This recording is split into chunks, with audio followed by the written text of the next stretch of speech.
If you enjoyed this podcast, please consider liking, sharing, and subscribing to the channel. Sharing it with your friends and family helps spread knowledge, and when we help others grow, we grow too. Thank you so much for listening. Let's dive into the podcast. The Discovery of Strange Debris, 1947. Mac Brazel walked across his ranch that morning like any other day. The summer heat was building, and storm clouds from the night before had moved on. He was checking on his sheep when something caught his eye. Scattered across the desert floor lay pieces of strange debris. The material was unlike anything he had ever seen. Some fragments looked metallic, but felt impossibly light. Others appeared to be made of a substance that seemed almost like foil, yet it wouldn't tear or crease no matter how hard he tried. The pieces stretched across several hundred yards of his property, creating a trail of mystery in the New Mexico wilderness. Brazel gathered some of the larger pieces and examined them closely. The metal-like material had strange markings on it.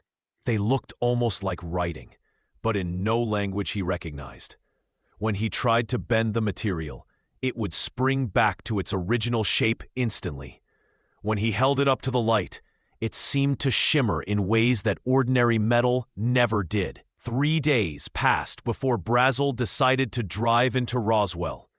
He showed the strange pieces to Sheriff George Wilcox, who immediately realized this was beyond his expertise. The sheriff made a phone call that would change everything. Within hours, Major Jesse Marcel from the Roswell Army Airfield arrived to investigate. Marcel was an intelligence officer who had seen military debris from crashed planes before. But this was different. He later described the material as incredibly strong, yet lighter than balsa wood. He couldn't identify the metal composition or explain the unusual properties. The military response was swift and overwhelming. Soldiers arrived at Brazel's ranch in trucks and cordoned off the area. They collected every piece of debris they could find, working methodically across the crash site. Brazel watched as his quiet ranch became the center of intense military activity. Then came the announcement that shocked the world. On July 8, 1947, the Roswell Army Airfield issued a press release stating they had recovered a flying disc from a ranch near Roswell. The words appeared in newspapers across the country within hours. The public reaction was immediate and intense. Reporters began calling the base. People gathered in town, talking in hushed voices about what this might mean. For a brief moment, it seemed the military had confirmed something extraordinary had crashed in the New Mexico desert. But the celebration of discovery was short-lived. The very next day, everything changed again. The military issued a new statement, claiming the debris was actually from a weather balloon. The flying disc announcement was dismissed as a mistake by an overeager officer. The questions began immediately. Why had trained military personnel mistaken balloon materials for something extraordinary? What exactly had Mac Brazel found on his ranch that morning? Sudden military reversal and secrecy begins. The phone rang at dawn on July 9, 1947. General Roger Ramey's voice cut through the morning air at Fort Worth Army Airfield like a blade through silk. What he said next would change everything. The flying disc story was wrong. Dead wrong. Major Jesse Marcel stood in the general's office, watching as his commanding officer held up pieces of metallic debris. The same debris that had sparked headlines across America just hours before. The same material that had felt so strange in Marcel's hands at the crash site. But now it was just a weather balloon. Ramey spoke with absolute certainty. The material was nothing more than a high-altitude research balloon, the kind used to monitor Soviet nuclear tests. Top secret, yes, but hardly alien technology. He arranged the debris carefully for photographers, pointing to torn rubber and twisted metal sticks. The reporters gathered around, scribbling notes furiously. Yesterday's sensation became today's embarrassment. A simple case of mistaken identity, they were told. Nothing to see here. Marcel watched in silence. He had spent years identifying aircraft wreckage. He knew aluminum when he saw it. He knew rubber. He knew wood. But the material from that ranch outside Roswell had felt different. It had looked different. The pieces were impossibly light yet strong. When bent, they snapped back to their original shape, without a crease. The metal bore strange symbols that looked almost like writing. But now, standing in that office, Marcel found himself nodding along with the weather balloon explanation. Phone calls went out across the base within the hour. Personnel who had handled the debris received clear instructions. No more interviews. No more statements. The matter was classified. Back in Roswell, rancher Mac Brazel learned his lesson quickly. After spending several uncomfortable days in military custody, he emerged with a completely different story. The debris was just balloon remnants, he now claimed. Nothing unusual at all. The local radio station found their phone lines mysteriously cut. Newspaper editors received visits from serious men in dark suits. Witnesses who had spoken freely the day before suddenly developed selective amnesia, but the questions lingered in whispered conversations. Why the sudden change? Why the urgent secrecy around a weather balloon? Why were military personnel threatened with court-martial for discussing routine debris? Something had shifted overnight in that desert town. The truth, whatever it was, had been buried beneath layers of official explanations and convenient silence. Suppressed reports and vanishing evidence. The morning after Major Marcel posed with the weather balloon debris, something strange began happening across Roswell. Military trucks rolled through the desert like silent predators. Soldiers appeared at doorsteps with stern faces and simple messages. Mac Brazel found himself facing two men in uniform on his ranch porch. They asked him to come with them. When he returned days later, his story had changed completely. The debris he once called strange metal was now just pieces of a weather device. His neighbors noticed how quiet he had become. Local newspaper editor Johnny McBoyle had been ready to break the biggest story of his career. He grabbed his phone to call other papers across the country. Then military officials walked into his office. After a brief conversation, McBoyle hung up the phone and never wrote the story. The pages he had already typed mysteriously disappeared from his desk. Witnesses watched as soldiers swept across the crash site like ants on spilled sugar. They worked in perfect lines, picking up every piece of debris they could find. No civilian was allowed within miles of the area. Guards stood posted at every road leading to the site. The local mortician, Glenn Dennis, received strange calls asking about child-sized coffins. When he tried to deliver supplies to the base hospital, military police turned him away with unusual force. A nurse he knew tried to speak with him later, but seemed frightened. She whispered about seeing things that made no sense before disappearing from town entirely. Military personnel who had handled the original debris found themselves transferred to distant bases without warning. Some received promotions along with new assignments thousands of miles away. Others simply vanished from their posts, leaving behind empty desks and unanswered questions. Documents that had been filed began disappearing from official records. Reports that mentioned the incident were either destroyed or locked away in classified files.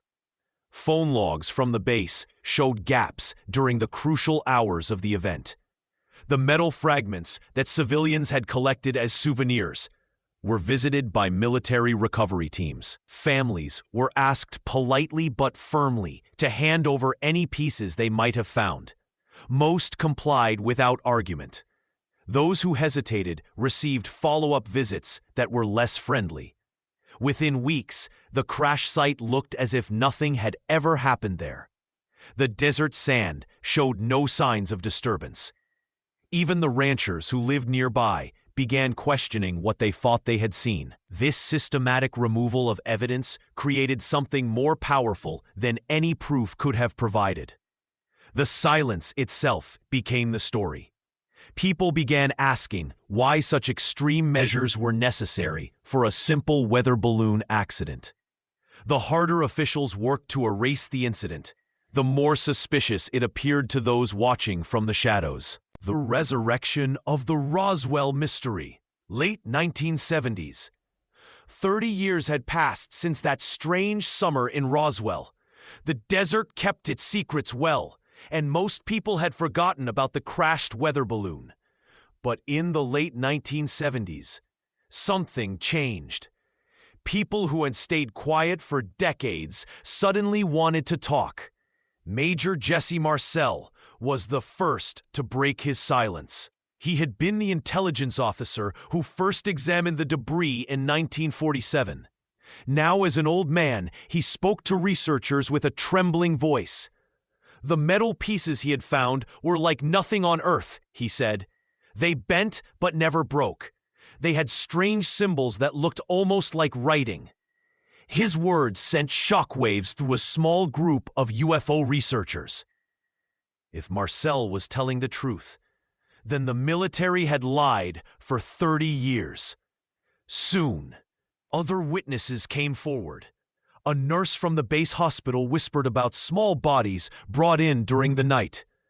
She described them as gray and thin, with large heads and black eyes. Her hands shook as she spoke, as if the memory still frightened her. Mortician Glenn Dennis claimed he had received a strange call in 1947. The military wanted to know about small coffins. When he tried to visit the base hospital later, armed guards turned him away. He said he saw a friend who worked as a nurse. She was pale and upset. She told him about the bodies before disappearing forever. Each new witness added another layer to the mystery. Rancher Mac Brazel's neighbor said he had been threatened by military men. They made him change his story, the neighbors claimed. The real debris had been shipped away in the middle of the night. The story spread like wildfire. Researchers began writing books and making documentaries. The Roswell case came back to life with a vengeance. But not everyone believed the new claims. Critics pointed out that memories fade after 30 years. People might be mixing up different events. Some witnesses seemed to change their stories each time they told them. The military stuck to their weather balloon explanation. They released old documents to prove their point, but the papers only raised more questions. Why were so many pages blacked out? What were they still hiding? The debate grew fierce. Believers said the government had covered up the greatest discovery in human history. Skeptics argued that people were seeing what they wanted to see. What started as a forgotten desert incident had become something much bigger. Roswell was no longer just about one crash. It had become a symbol of government secrets and hidden truths. The small town found itself at the center of a national mystery that refused to die. Secret projects and new official explanations. In 1994, something strange happened. The military suddenly decided to tell a new story about Roswell. After 47 years of silence, they said the debris wasn't from a weather balloon after all. It was something called Project Mogul. The documents revealed a secret so classified that even telling the truth might have been dangerous in 1947. Project Mogul used special balloons to listen for Soviet nuclear bomb tests. These weren't ordinary weather balloons.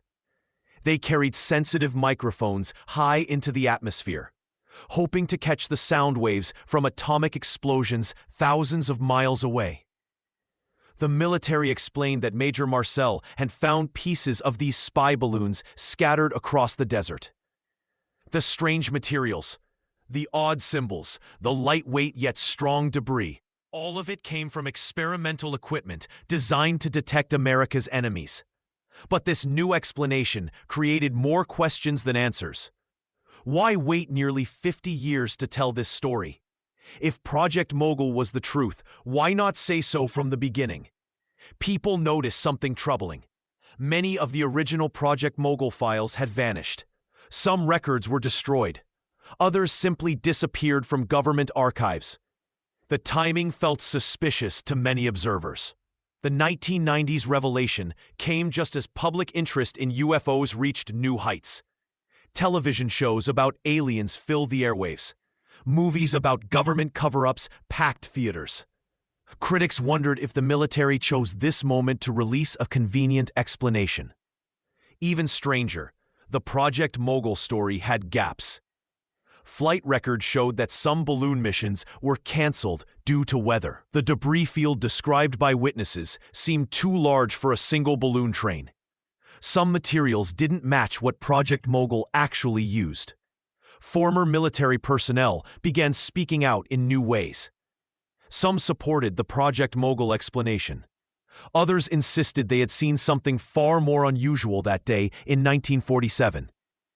The competing stories created a web of contradictions that seemed impossible to solve. Researchers discovered that Project Mogul itself was barely secret by 1994. Academic papers had mentioned the program years earlier. Scientific journals had published details about acoustic detection methods. The supposed secret wasn't really secret anymore. This raised another puzzling question. If Project Mogul wasn't classified in the 1990s, why had it remained hidden for so long? What made this particular mission so sensitive that the truth had to wait decades? The government's delayed honesty created an unexpected result. Instead of closing the Roswell case, it opened new avenues for doubt.